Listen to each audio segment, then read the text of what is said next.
Bem-vindos e bem-vindas à Lei da Paridade. Cá estamos, todas as semanas, comigo, Leonor Rosas, com a Adriana Cardoso e com a Maria Castelo Branco. Ouviram bem? Um programa de comentário político feito por 3 mulheres jovens. Se gosta de ouvir podcasts, conheça a oferta que o Expresso tem para si. Da política à economia, ciência e cultura, passando pelo desporto. Entrevistas marcantes, análises e perspectivas que fazem a diferença. Ouça em expresso.pt e nas principais plataformas de podcast. Expresso. Liberdade para pensar. Novamente, nesta semana, mais uma semana bem atribulada politicamente, com um novo ciclo eleitoral inesperado, ou pelo menos inesperado há um mês, que se abre, com eleições já marcadas dia 18 de maio. As eleições não estavam marcadas no nosso último episódio da Lei da Paridade e, ao mesmo tempo, teremos muito em breve eleições na Madeira, também derivadas de uma crise política relacionada com casos de corrupção. Teremos em setembro, em princípio, eleições autárquicas já com alguns candidatos às maiores e mais importantes autarquias apontados pelos partidos e ainda em janeiro eleições presidenciais.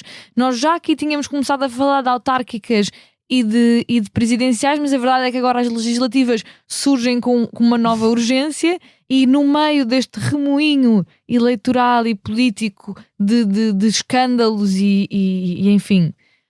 De enormes confusões e disputas eleitorais que se esperam. Começo por ti, Adriana. Pega por onde quiseres neste emaranhado político. O que é que queres dizer sobre isto tudo? Eu na verdade não quero dizer nada, mas eu na verdade não quero dizer nada, não é? Que vamos ter de ir às urnas 4 vezes no próximo ano.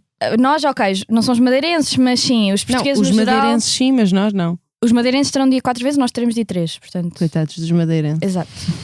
Ainda por cima com Miguel Albuquerque no Ballot, portanto, coitadinho deles. Sim, e Paulo Cafofo também. Exatamente. Desculpa. E que Paulo Cafofo para mim é exatamente igual a Paulo Raimundo, de cara. É exatamente a mesma pessoa. Passa a ser carecofóbica. Não vou elaborar. Não vou elaborar. Agora, voltando à parte séria da discussão...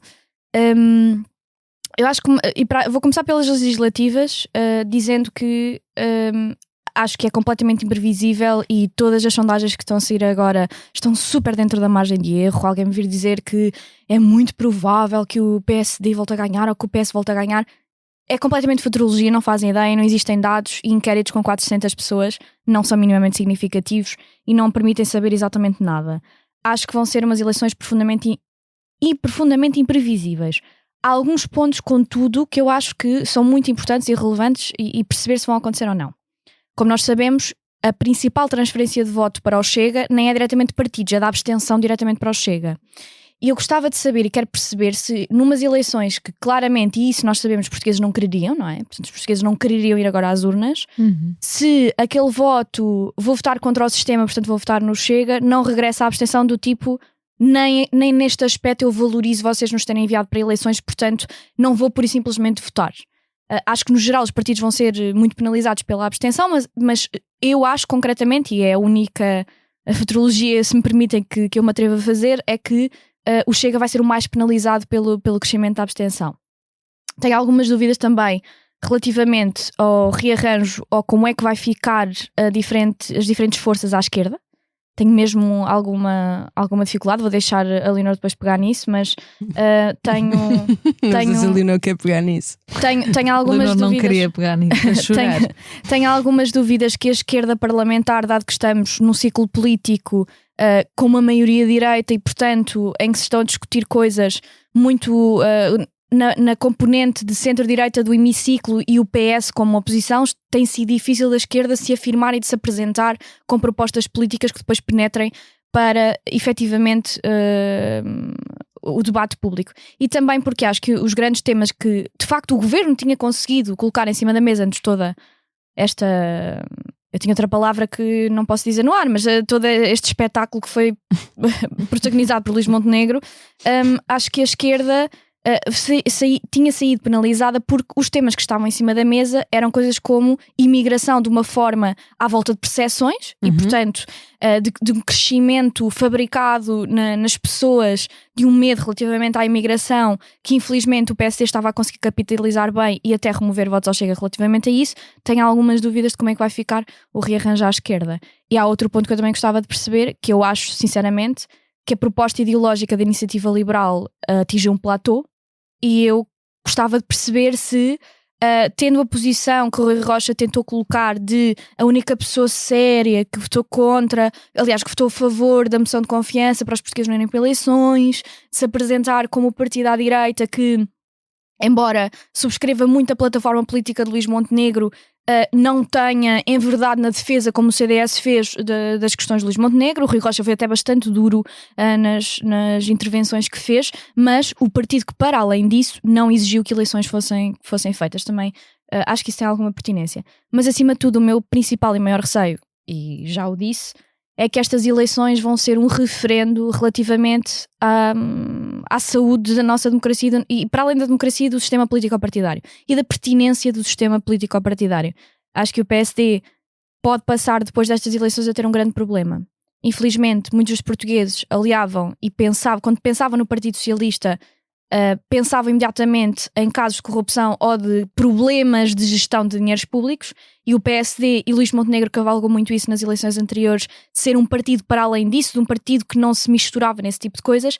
E acho que neste momento Luís Montenegro, e é uma das coisas que acho que é absolutamente imperdoável, é colocar nesse nível de falta de ética ou de percepção de falta de ética o PS e o PSD lado a lado. E acho que isso é uma marca, é um bocado como o Passos Coelho fez com os pensionistas, que foi uma marca que ficou para sempre para o PSD. Eu tenho genuinamente algum receio que o PSD fique manchado e fique coberto por esta imagem, que depois vai ser muito difícil para outras eleições. E infelizmente acho que vai dar uma enorme penalização às autárquicas, porque os temas que nós tínhamos para as autárquicas eram absolutamente fulcrais e pertinentes. A questão da habitação, a questão da imigração. Saiu, por exemplo, um título que é um dos pontos que eu acho que é mais fulcrais falar relativamente à imigração, é como o Estado Social falha. Há juntas de freguesia em Lisboa que dão atestados de residência para 4.000 pessoas no mesmo apartamento. E isto empurra as pessoas para as mãos de redes de tráfico, porque quando não existe a capacidade do Estado e da administração pública perceber que há pessoas que estão a ser evidentemente colocadas numa posição de absoluta precariedade habitacional, com certeza que também estão a ser colocadas em uma questão de precariedade laboral. E é, para além de falar, e acho que era uma forma das pessoas moderadas poderem pegar no tema da imigração e de poder falar do tema nesse aspecto, porque acho que valia muito a pena. Eu gostava muito que a campanha acabasse a ser dessa forma, mas tenho muito receio que as autárquicas vão ser uma campanha do rescaldo de como ficou a orientação parlamentar nas legislativas. E Maria, passo para ti a bola de cristal da futurologia eleitoral. Até calha bem uma bola de cristal nas tuas mãos, que tu és a liberal do tarô. É verdade. Eu adorava conseguir prever o que é que se vai passar, porque este ano de facto vai ser o caos, e o caos também para nós, não é? Ao menos não nos faltam... Eu achava que ia ter férias. Sim, esquece. Mas é que ao menos não nos faltam temas. É verdade. Mas é muito preocupante, porque eu concordo com a maior parte das coisas que a Adriana disse, e portanto não queria estar a repetir.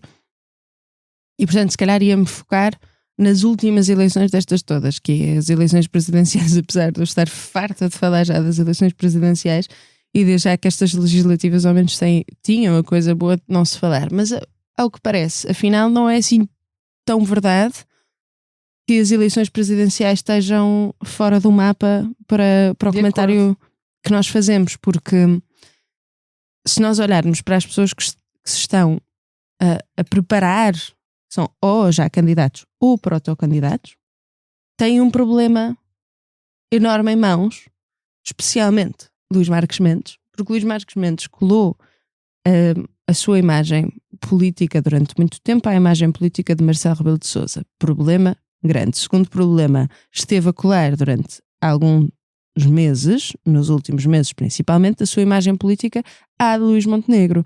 E se isso beneficiava há 2 meses, e se eu achava que isso iria ajudar Luís Marques Mendes a estar próximo de um primeiro-ministro com níveis tão altos de popularidade ainda quando as presidenciais ocorrerem, Agora, de repente, se nós olharmos para as sondagens, e eu concordo, Adriana, tu tens razão, as sondagens estão todas dentro da margem de erro, mas há números que estão a sair das margens de erro, que são enormes, das sondagens, que são os números qualitativos da queda de popularidade sem de dúvida Luís nenhuma. Montenegro. Sim, sim. E aí tu consegues prever uma coisa que Tu vês que as pessoas não querem ir para eleições, no fundo.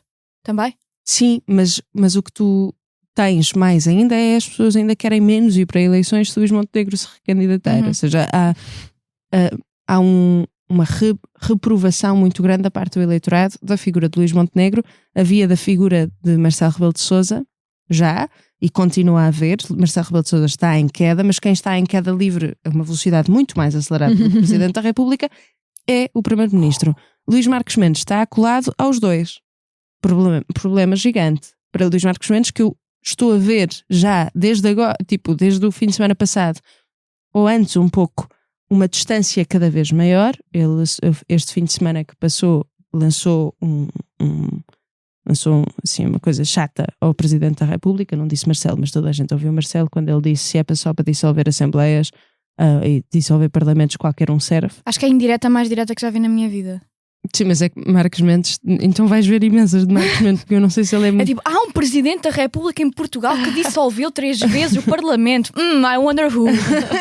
Então pode ser o Ramalhiano. Claro. Exato, olha, por acaso eu tinha pensado nisso. É uma coisa pós-2, de repente, para Marcelo Rebelo de Sousa e para o outro opositor, que é esse que eu acho que vai sair mais beneficiado. E isso também não é preciso ter uma grande bola de cristal, pelo menos nesta altura.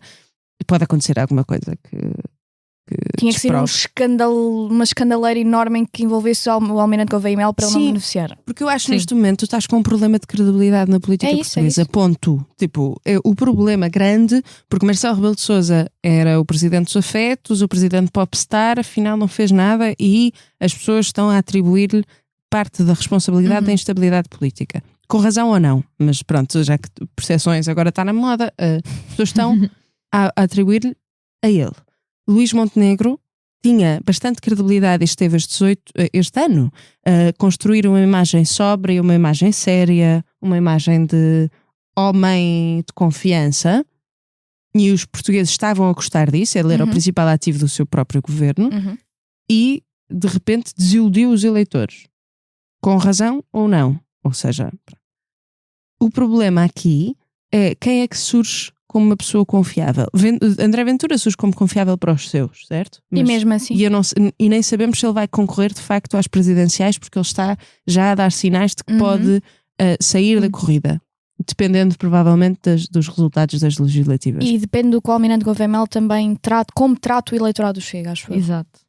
Pronto, e o Almirante está a perceber uma coisa muito inteligente na minha perspectiva, que é, no meio disto, perigosa também, mas numa perspectiva de análise, para terminar, está a perceber uma coisa muito, muito interessante, que é, ele não precisa de fazer campanha, ele não precisa de fazer nada. Só precisa estar calado.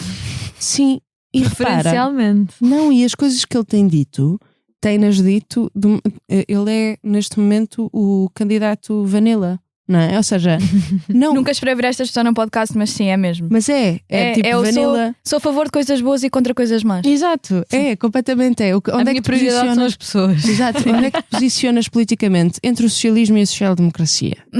Então és livre, é isso. Não sei. Então estás entre os dois maiores partidos e isso não significa nada. Não, e não está, não é? Em que momento? Ele é do PRD. Em que momento é que o PSD é social... Enfim, podemos estar aqui horas, não é? Mas, não, exato. Mas, ou seja, eu perguntei-lhe, tive a oportunidade de moderar um debate com ele e perguntei-lhe o que é que ele achava sobre o Estado Social e a despesa militar. E ele diz... Pronto, ele disse o seguinte: não é só canhões ou só manteiga, tem que ser os canhões e a manteiga. Isto é vanilla, tipo, ele não disse nada. Meu Deus. O que ele disse. Muito Lyndon Johnson na campanha. Sim, eu não estou a cometer uma inconfidência porque isto foi público, mas para terminar, a grande questão aqui é como é que isto vai impactar, para mim, as últimas eleições, que também são muitíssimo, muitíssimo importantes, porque a pessoa que sair destas eleições presidenciais vai ficar connosco há algum tempo, ao contrário, se calhar, das legislativas que pode cair, como vimos, estamos a entrar em miniciclos, e parece-me cada vez mais que isto tem caído no colo do Almirante e tem-lhe servido tipo uma luva. E pronto, como a Leonor já me estava a fazer sinais para despachar, Qual Ela é o a nosso tua bola de cronómetro. cristal? Eu sou sempre o cronómetro. Não, são algumas coisas que eu quero dizer. Concordo com várias das coisas que vocês aqui já disseram. Dizer que primeiro estas eleições vão ser, parecem-me, totalmente degradantes. Em primeiro lugar, porque ninguém quer estas eleições. Os portugueses não me parece que estarão expectantes a olhar para debates que se prevêem informados e relevantes sobre grandes temas das suas vidas, porque não é isso que acontecerá, infelizmente. Em vez de falarmos de grandes temas sobre como habitação, baixos salários, sobre mesmo até questões de imigração e direitos humanos e disputar essa narrativa xenófoba, não é isso que nós vamos estar a fazer. Em grande medida, a discussão que nós vamos estar a ter vai ser sobre os filhos e a mulher do primeiro-ministro, sobre uma moradia em Espinho, sobre apartamentos em Lisboa comprados com dinheiro estranho, enfim. As discussões vão ser estas e acho que vai ser mesmo uma eleição degradante para a nossa democracia, no sentido em que o que vai transmitir é que pouco passou desde que o governo de António Costa caiu por questões também relacionadas com corrupção e esta questão da promiscuidade entre o negócio e a política, e agora PSD, que fez da sua bandeira, e a Adriana mencionou isso, isto de não somos o PS, não somos a corrupção, mas isto também só cai quem tem memória curta, porque os dois grandes partidos na sua história estão consecutivamente embrulhados em escândalos semelhantes. Naturalmente, quem passa mais tempo no poder mais se embrulha nesses escândalos, portanto o PS naqueles últimos anos habituou-nos a isso. O PSD agora também veio mostrar que é farinha do mesmo saco, passando esta expressão. E acho que será muito isto que vai acontecer, infelizmente. Agora, saídos destas eleições, há algumas coisas que me parecem importantes dizer. Não existirá, quase de certeza, uma solução estável de governabilidade. Se o PSD ganhar com Luís Montenegro à frente, sem maioria, parece-me completamente impossível que o PS volte a dar a mão a uma pessoa como Luís Montenegro, estando ele na situação em que está. E quer dizer, e com toda a razão, quer dizer, nesse caso, com toda a razão do Partido Socialista. Coloca-se a hipótese de, neste cenário de ingovernabilidade, surgir outra figura dentro do PSD disposta a fazer um acordo com o Chega, e já não é segredo nenhum, quer dizer, já várias pessoas têm vindo a falar de Pedro Passos Coelho, que, como nós sabemos pelas suas declarações dos últimos tempos, já nem está próximo do Chega, já está lá, não é? Com as coisas que ouvimos dizer sobre imigração. Pode quebrar ou não é não. E como é evidente, quebrará, porque acho que já disse tudo. Quebrará com ele foi contra ou não é não. Com todo à vontade. Tipo Giorgia Meloni. Com todo à vontade. E com entusiasmo e adesão ideológica ao projeto de um governo com a extrema-direita, porque as coisas que o temos ouvido dizer, apesar de ele ser do PSD, enquadram-se total e absolutamente no Chega. E depois dizer também outra coisa, que mesmo na Madeira, as eleições a 23 de março serão as terceiras em apenas 1 ano e meio. E dizendo que tudo isto que está a acontecer na Madeira está também relacionado com casos de corrupção de Miguel Albuquerque, com uma pessoa que, apesar de estar com problemas na justiça, insiste em continuar a ser candidato, apesar de que as sondagens o aproximam agora da maioria absoluta. O que também tem muito que se lhe diga. Sobre a esquerda, e não me querendo alongar muito, acho que há grandes tarefas pela frente. Na Madeira as sondagens são bastante desanimadoras, mostrando que, apesar do PCP poder eventualmente voltar à Assembleia, a verdade é que o Bloco e o Livre parece que ficarão à porta pelas sondagens, mas vale o que vale. E aqui, como nós sabemos, no continente, as sondagens também não são animadoras para a esquerda. E não falo só para o Bloco de Esquerda, que, como é mais que sabido, podia estar melhor, já esteve melhor, mas porque, em geral, um campo político que em 2015 PCP e Bloco poderia valer quase 20%, agora todos juntos, PCP, Bloco e Livre, se calhar não chegam a 10%, e acho que isso é muito prejudicial. E termino dizendo que acho que a esquerda precisa de bandeiras muito claras e muito simples. Precisa de não falar sobre entendimentos com o Partido Socialista, não é o momento para falar sobre isso, ponto final, parágrafo.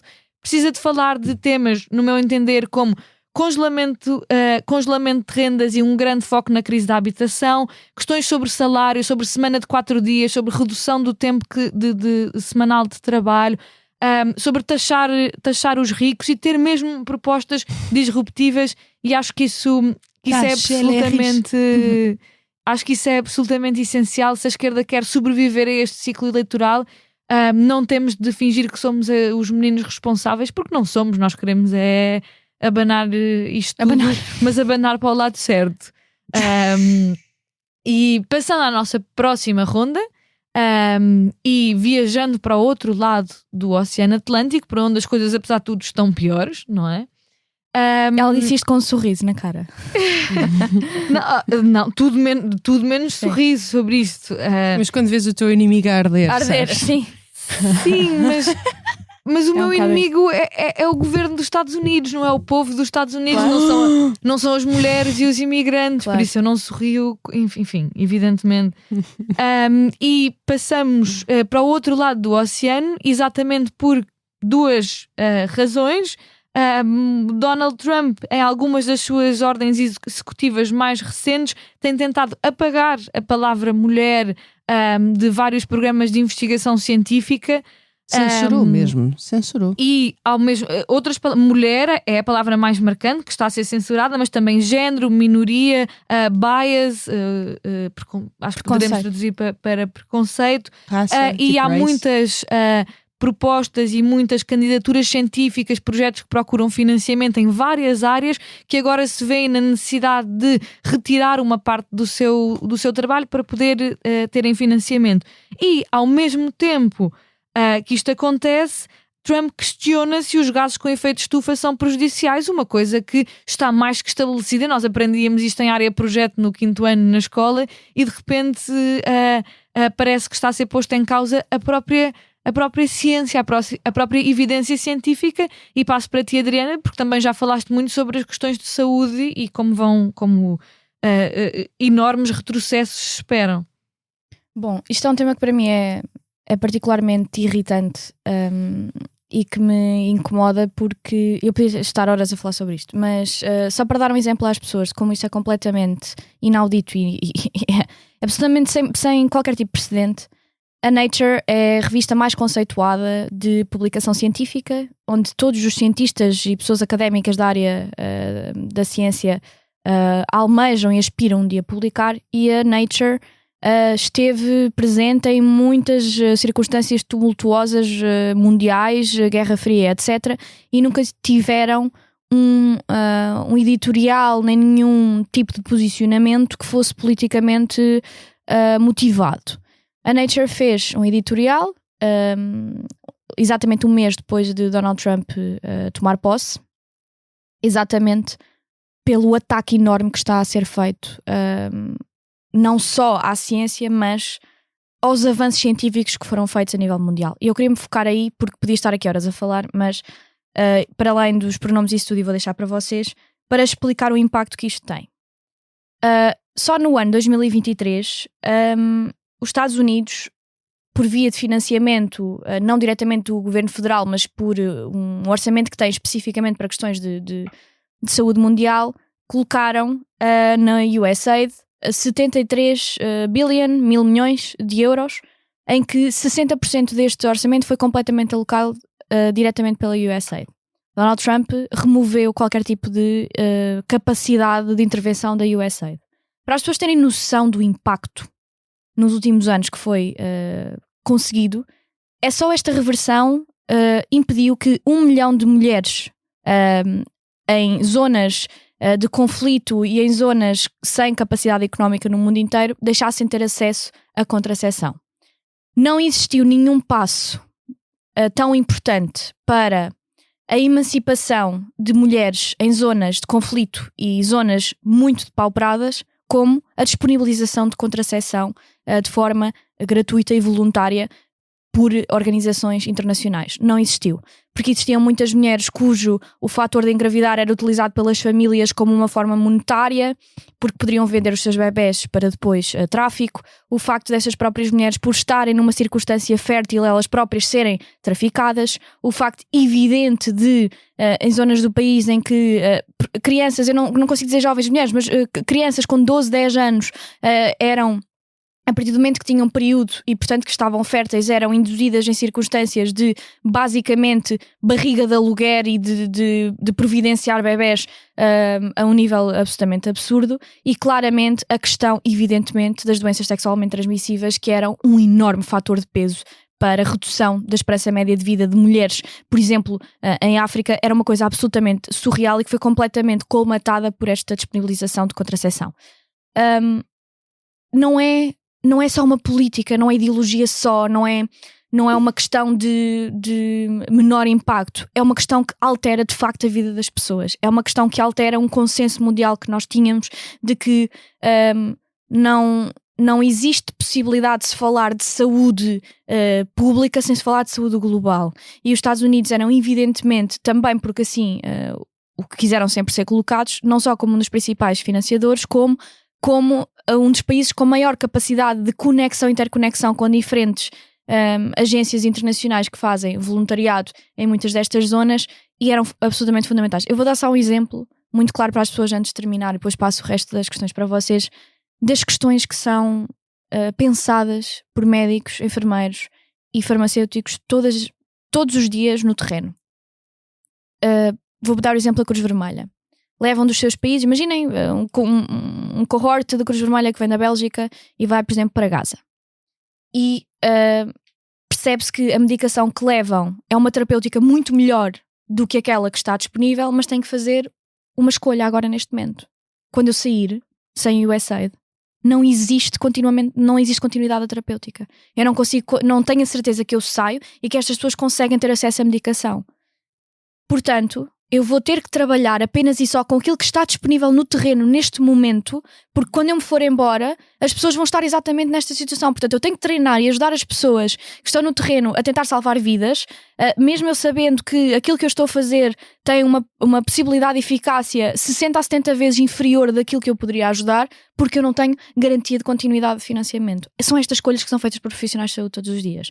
Portanto, para qualquer pessoa que se questione se isto de facto tem impacto e se é só Donald Trump a querer fazer America First, não é America First, é completamente despejar um dos poucos efeitos muito benéficos que os Estados Unidos tinham tido historicamente em saúde global no mundo inteiro. Maria, passo já para ti. Sim, eu gostava de falar de uma perspectiva mais quase mais teórica, mas há um artigo muito bom no Le Monde que eu recomendo. Está em inglês para quem não gosta de ler em francês, mas também está em francês. Mas basicamente diz que isto é, ou seja, isto para dizer que eu acho graça a este termo, e seria plágio se eu não dissesse de onde é que vinha, mas acho mesmo graça que toda esta guerra contra a ciência, na verdade, é a fase terminal de uma doença que já é americana há muito tempo. E é verdade, porque se nós olharmos para as teorias da conspiração, por exemplo, é uma fase inicial desta doença que se consagra ainda mais com o segundo mandato de Donald Trump. E porquê é que isto vem?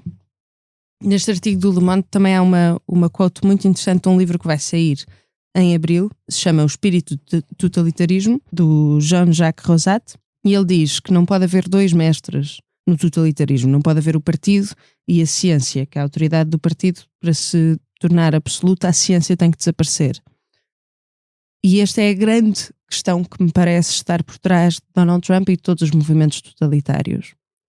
É que tudo o que pode questionar a autoridade do líder, tudo o que pode questionar a autoridade do partido, tudo o que pode, na verdade, questionar esta fuga em frente que os líderes autoritários tendem a fazer, que é, se isto não está a funcionar para nós, se isto não está a funcionar para mim, a culpa é das elites, a culpa é de uma conspiração mundial. Tudo o que questiona essas premissas que mantêm um poder totalizante tem que ser retiradas. E, portanto,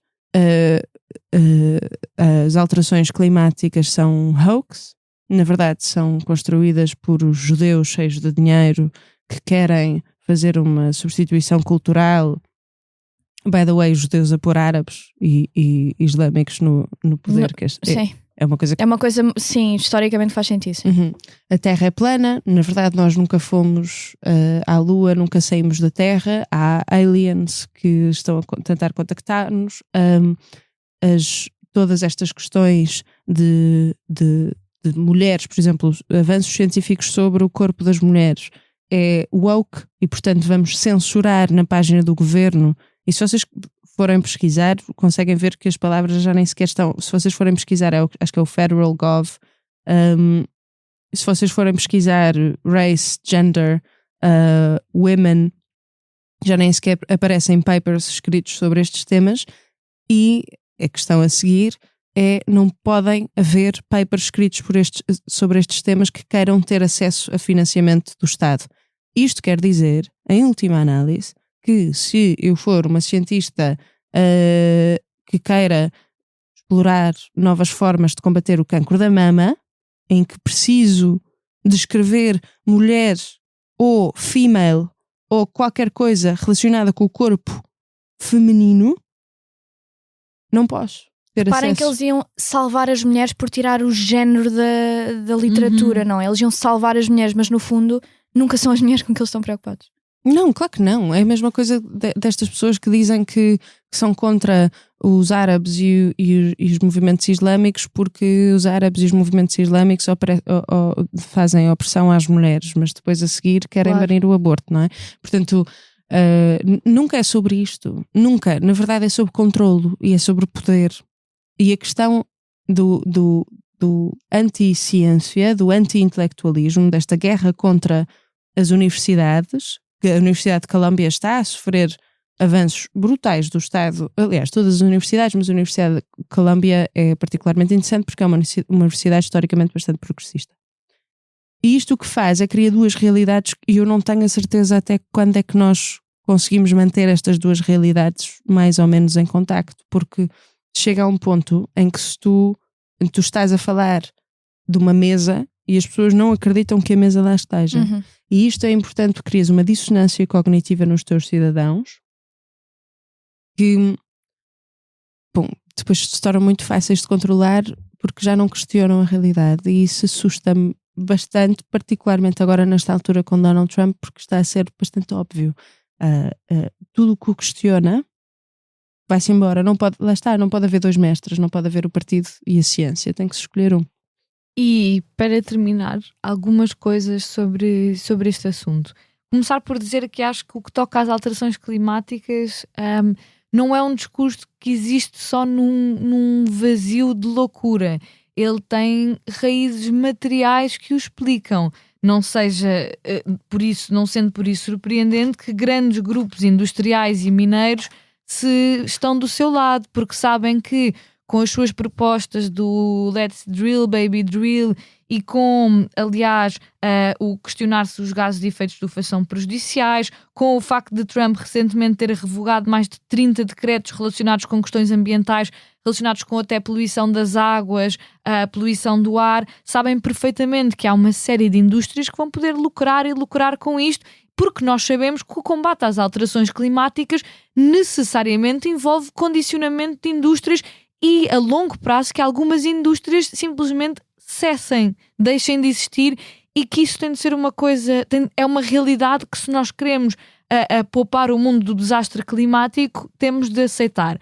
Mas é claro que os grandes lobbies destas grandes empresas multimilionárias não o aceitam, e Trump, para além de ser um maluco que acha que isto e aquilo, é também um homem que representa esse grande lobby e essas indústrias que valem milhões de milhões, aqueles números tão grandes que até nos são difíceis compreender. E acho que isso é uma parte muito importante da questão, é que ele, tal como no passado, noutras circunstâncias foram líderes fascistas de outros tempos, é o representante dos interesses da grande burguesia, da grande indústria, que quer, sem qualquer quartel, avançar sobre setores da economia, controlar força de trabalho, garantir que tem condições para o desenvolvimento total, para a acumulação total de lucro. E acho que isso é uma reflexão que é importante.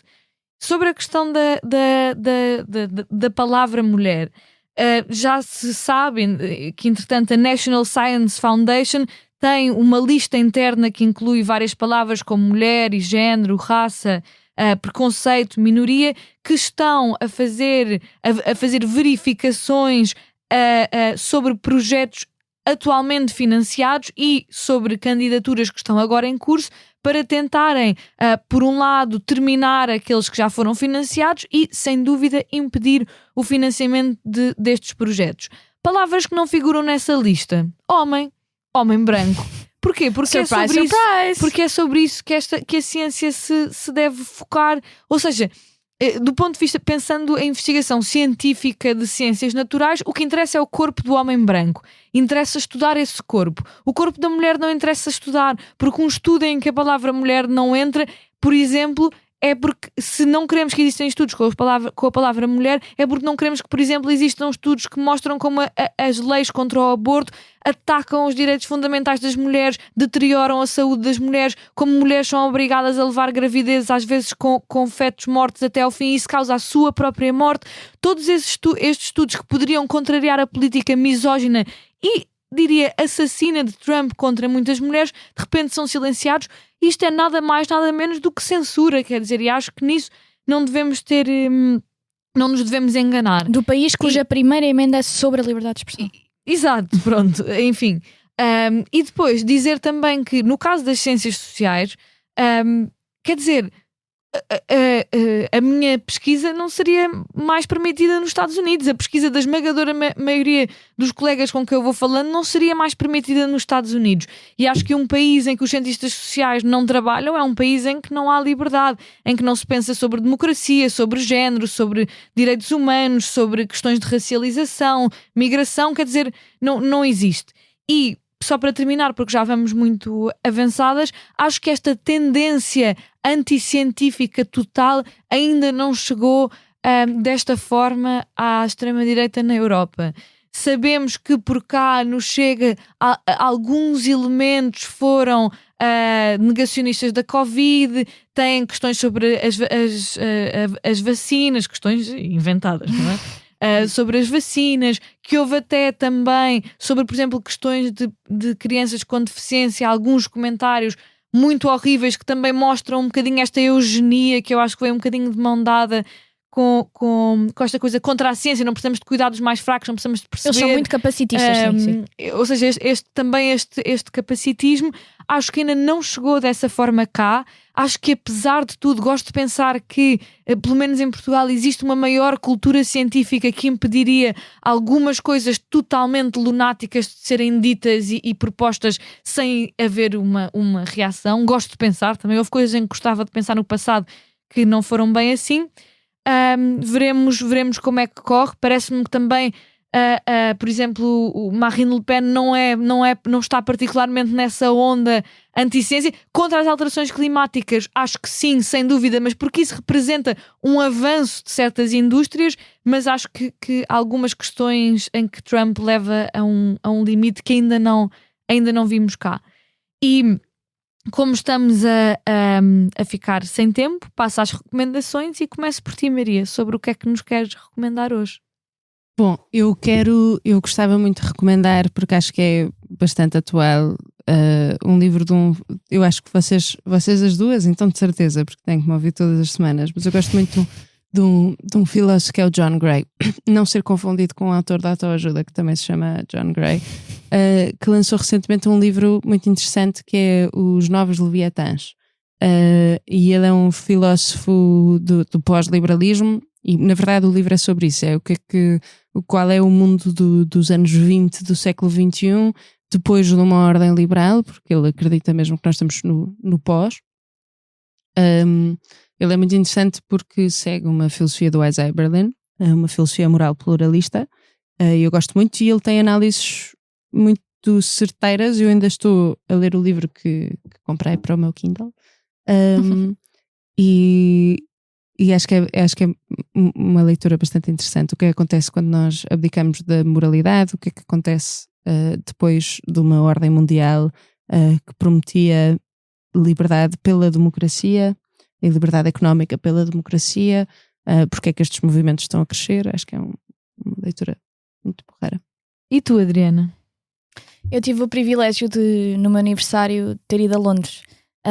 E vocês se lembrarem no episódio que eu gravei do Museu do Colonialismo, como eu digo, do British Museum, estava lá. If you lose something, go to the British Museum. Sim. E vi uma das óperas mais bonitas que já vi na minha vida inteira, que chama-se Janufa, que é do Leos Janáček.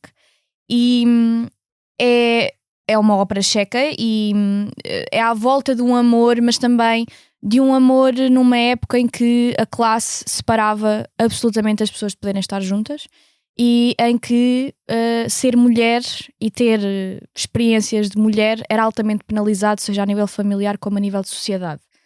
O final é muito bonito, mas é uma ópera que lá no meio fica muito trágica e eu posso dizer sem vergonha nenhuma que chorei muito na Royal Opera House e agora chorar na Royal Opera House chorei bastante porque é mesmo uma ópera lindíssima e agora vem a Portugal, ou seja, vem no sentido em que o Centro Cultural de Belém vai fazer uma adaptação da Janufa com a Orquestra Sinfónica Portuguesa e o Coro do Teatro Nacional de São Carlos e eu não faço ideia se vai ser tão bem interpretada como aquilo que eu vi, mas vou sem dúvida vê-la porque é mesmo das coisas mais bonitas que eu já vi nos últimos tempos e vou recomendar mesmo muito, sendo que o CCB no geral sendo que chorar no CCB não é tão chique como chorar na Royal não é questão, é um grau abaixo. Não é essa a questão. Uma das partes mais bonitas é mesmo a música e eu sei que claro. A Orquestra Nacional de São Carlos é bastante boa, portanto recomendo mesmo que vão ver. E para terminar, eu gostava de recomendar um artigo que saiu no Público recentemente, do Fernando Rosas, mas é uma mera coincidência nós partilhámos um apelido. Não, mas agora a sério, que fala sobre um assunto que nós por acaso não falámos aqui, mas até eventualmente, quer dizer, poderia ser um tópico de discussão. Há um projeto de há muitos anos em Santa Combadão, a terra de Salazar, sobre a potencial criação de... que não tem problema. Não, porque eu já sabia o que vinha aí. Sobre a potencial criação de um centro interpretativo Salazar.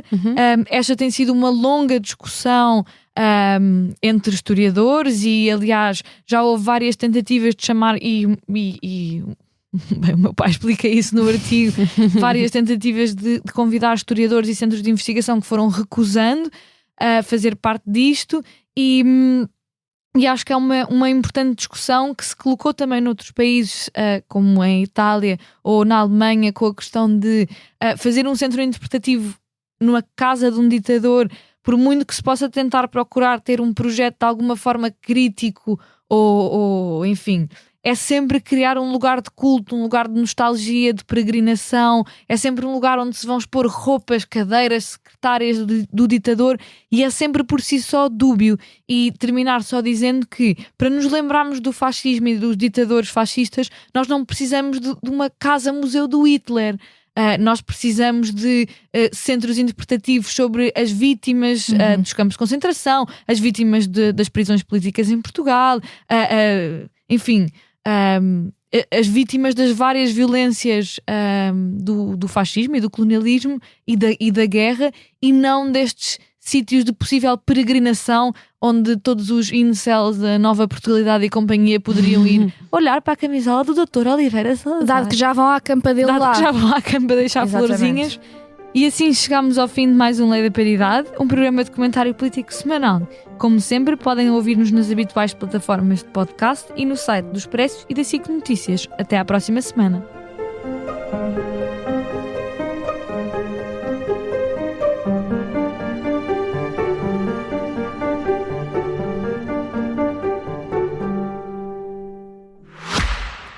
Se gosta de ouvir podcasts, conheça a oferta que o Expresso tem para si.